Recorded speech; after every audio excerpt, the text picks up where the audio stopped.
welcome to another Doctor Who Big Finish review. Today I'm going to be taking a look at the first release of the new series era of Big Finish, and it is Unit Extinction. This is the first box set of a whole new era for Big Finish and a whole new little adventure. Now this is a spin-off series with Kate Stewart and Osgood in their adventures without the Doctor, and a very creepy Auton inversion. Now this is a whole 4-part series, sort of inspired a bit in the format of Dark Eyes and things like that. It's a great little box set, but first off I'm going to be taking a look at the box and things, and then I'll go on to the stories themselves. So here is the box itself. Now I actually think that this looks really nice. It takes on the same format as Doom Coalition and 4-set box sets, things like that.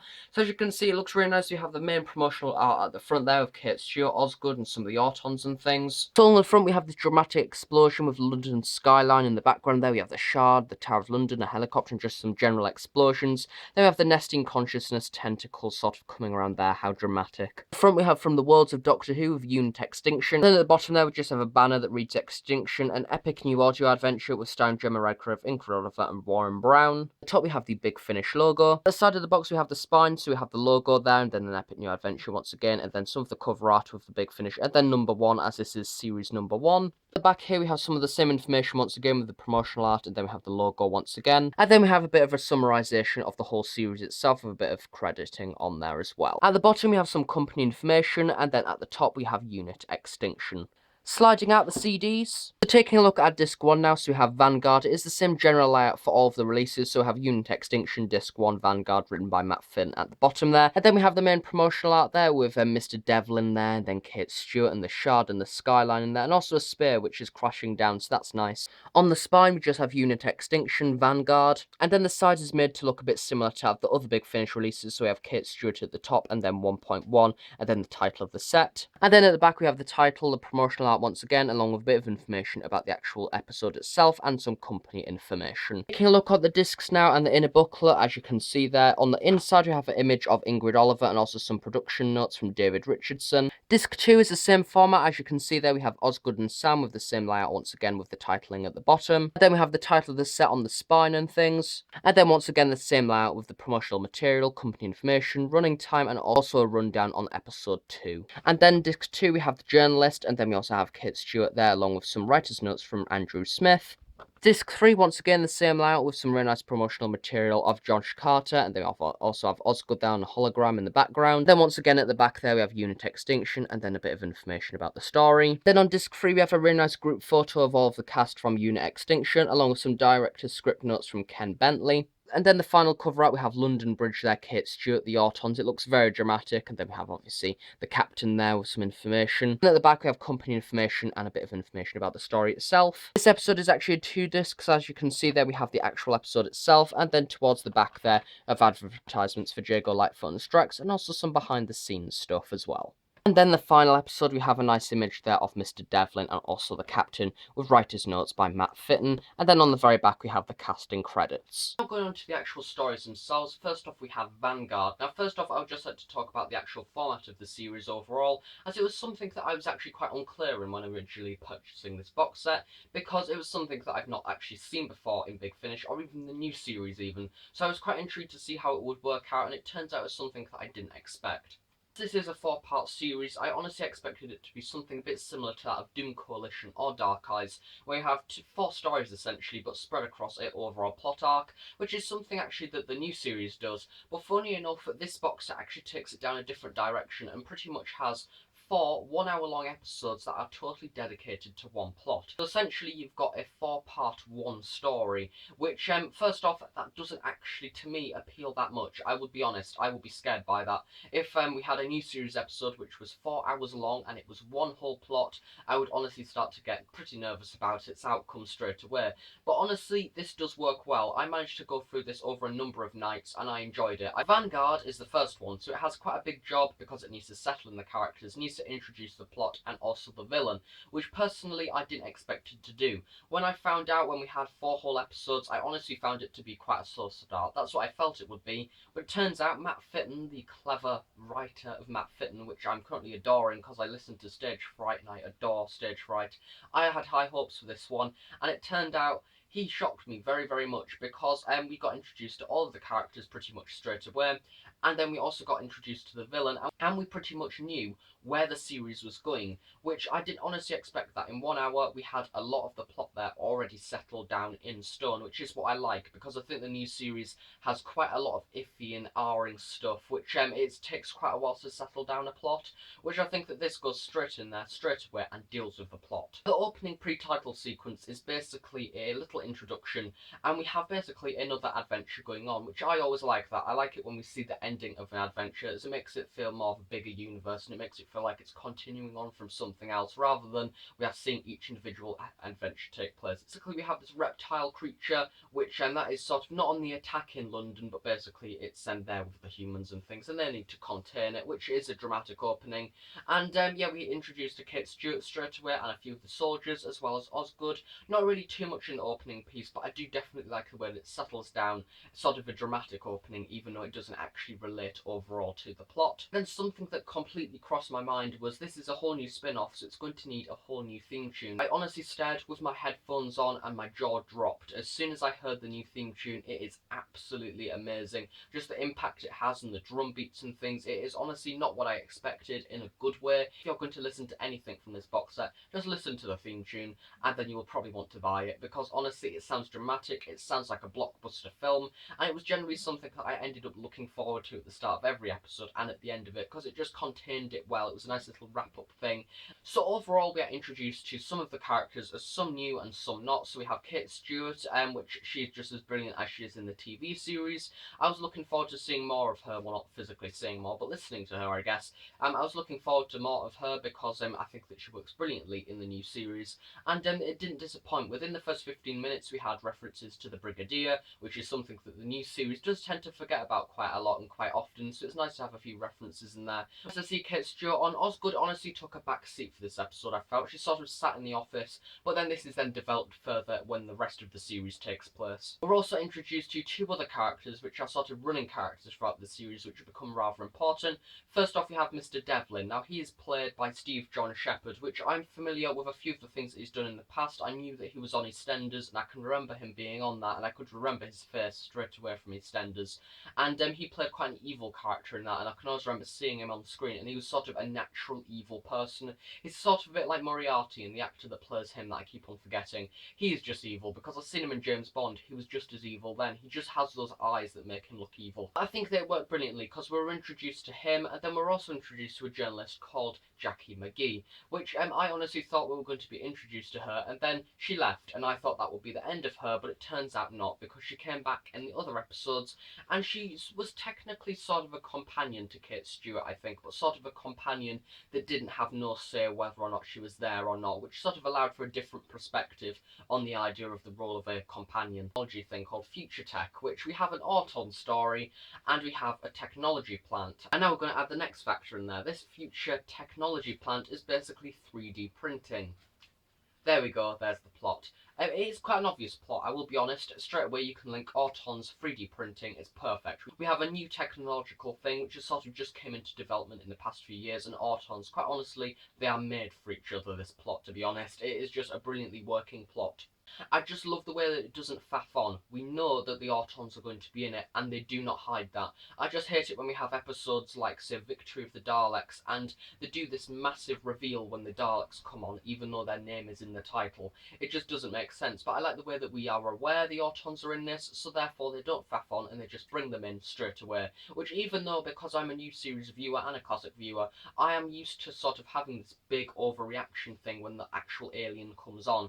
And I like the way that this was straight away a sudden thing. I honestly didn't expect the Autons to be in this episode, but they were pleasantly in it, which I did like. I also like the use of the older classic Spearhead from Space sound effects, and we had, you know, with the sound when the spearhead comes down, sort of the crashing beeping sound. I did like the use of that. We also, I believe, had sort of the sound effects the Autons make as well, so it's nice to see a return of the classic sound effects in there.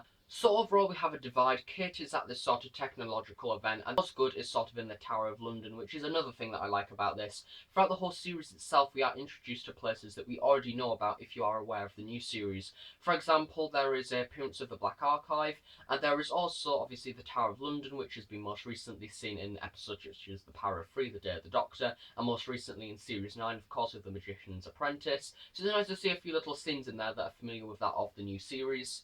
Overall for Vanguard, I think that it worked well. It was a nice sort of settling of the plot. I think that within 1 hour, it sort of settled down the characters, settled down the plot, and also the villains in there as well. So it was a very strong episode, and it left me with high expectations of what was to come next. Next up, we have Disc 2, Earthfall, which is essentially episode 2, written by Andrew Smith.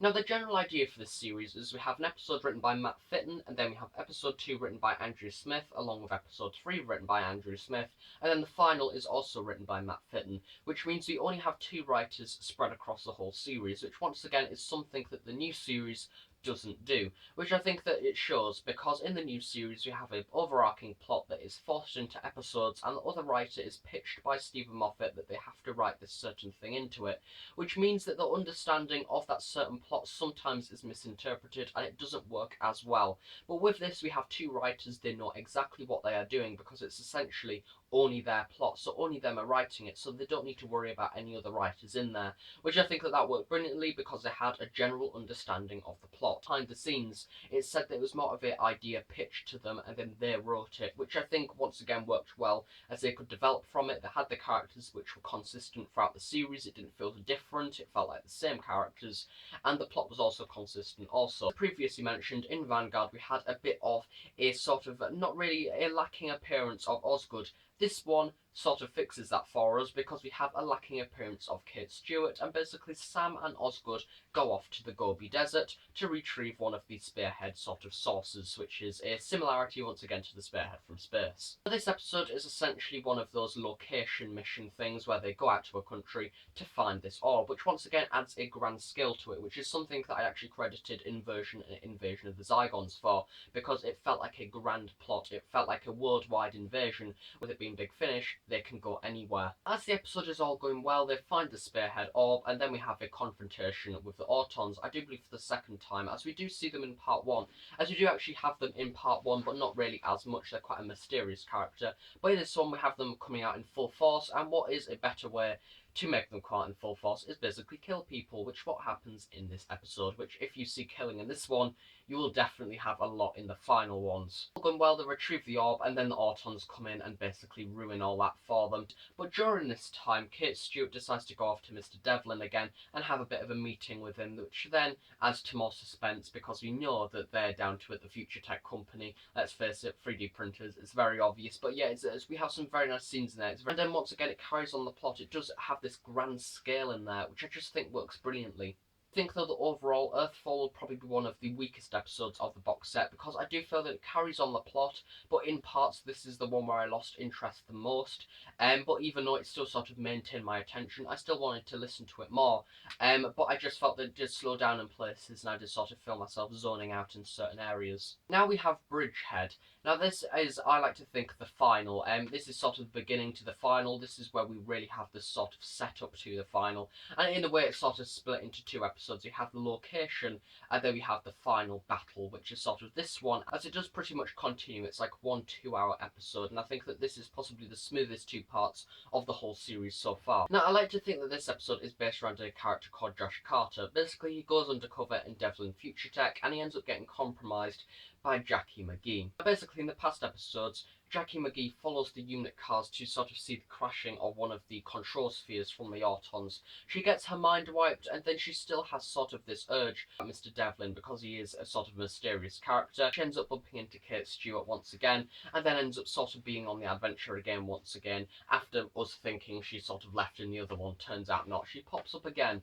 Basically, the character of Josh Carter is quite an interesting one because he sort of goes undercover, then gets compromised and things, and then we have quite a gruesome gruesome way that he nearly dies. The episode has the printers taking over and starting to print out the mannequins.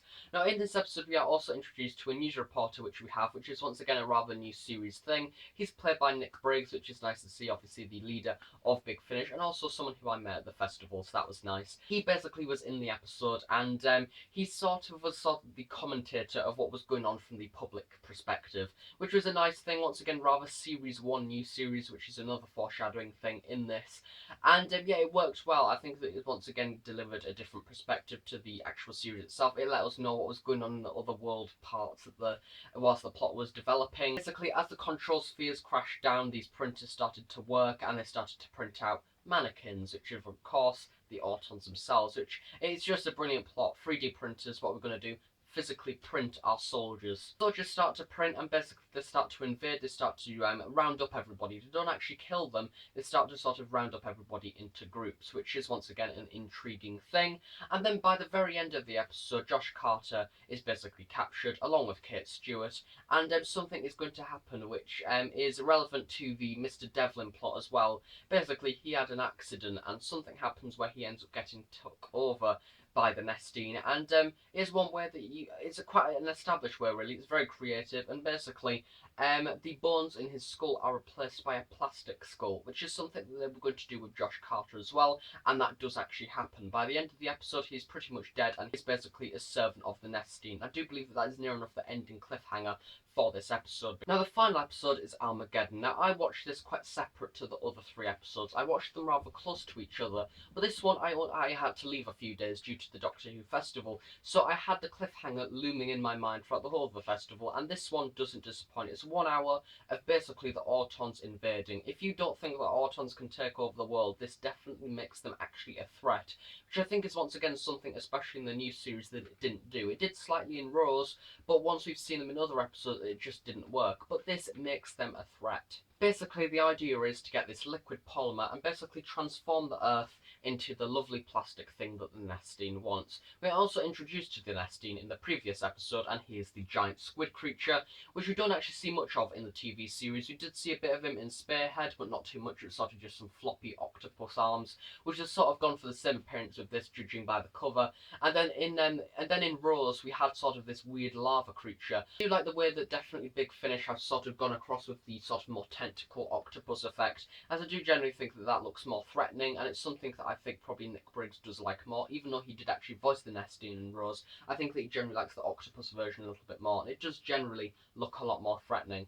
Basically, in the last episode, we had the Autons collecting up everybody, not killing them, just collecting them up, because what they're going to do is they're going to turn everybody into a liquid polymer, and then they can sort of convert the Earth and make this energy, and everything is going to be plastic. So yeah, they're going to be living in a lovely plastic world, and all the people are essentially going to be made into a polymer, which they can do that with, so they aren't just going to be shot and made useless, which, yeah, that is quite a gruesome thing, and once again relates to that of the plastic skull implant, which, speaking of Josh Carter, he was in this episode as well, and he had an interesting sort of superpower in a way, where he ended up being more stronger, and I'm not going to say anything else about him, because that's for you to find out, but yeah, it's a very nice way that we had sort of a bit of a revelation there, and I think that that definitely carried on the plot a little bit more. What I love about this episode is it also has a few references to the new series, and we have a few solutions in there that we've seen before, such as the actual container of anti-plastic. In the episode, Kate Stewart does in fact have a little vial of anti-plastic, which then gets dropped and smashed, which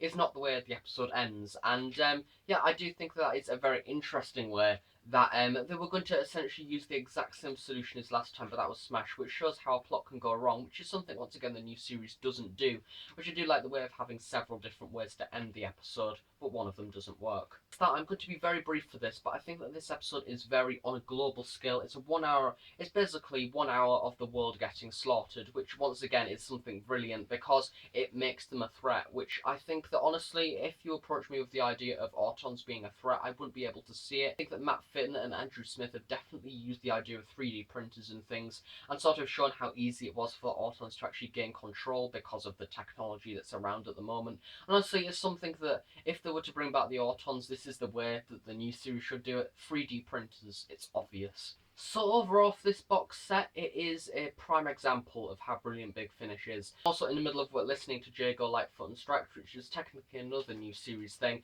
So honestly, if this is the first spin-off that they can do for the new series, then I'm so looking forward to what Big Finish can do next. This is partly a product review as well, because they have the products at the beginning. It is also a very nicely set out thing. It does look brilliant. I love the artwork on the front. So yeah, it is a great little thing to have in physical form as well. And to be quite honest, for £20, you cannot go wrong. 4 hours worth of story as well. We have 4 hours on there and probably about an hour's worth of behind the scenes as well. So essentially about 5 hours worth of material. So it has a lot of potential, and it's just a great little blockbuster in a way. I think it's a great idea of what a spin-off can do without the Doctor, and the way that we can actually have the world saved without the Doctor even being there, which I wonder what the Doctor was doing when all of this was going on. Probably sitting down and having a cup of tea or something. But yeah, so overall for Unit Extinction, I would highly recommend it. I would leave the link in the description where you can buy it off the Big Finish website. You do get the download with it as well as the actual physical version if you buy it physically, so that's great as well. You can put it on iTunes or something and listen to it on the bus or whatever. So thanks for watching this video. If you enjoyed it, please do give it a big like and please subscribe if you're not already. If you have any questions, please do leave them below and I'll be sure to answer them at some point in the near future. Thanks again for watching. I shall see you all next time. So thanks for watching and bye for now.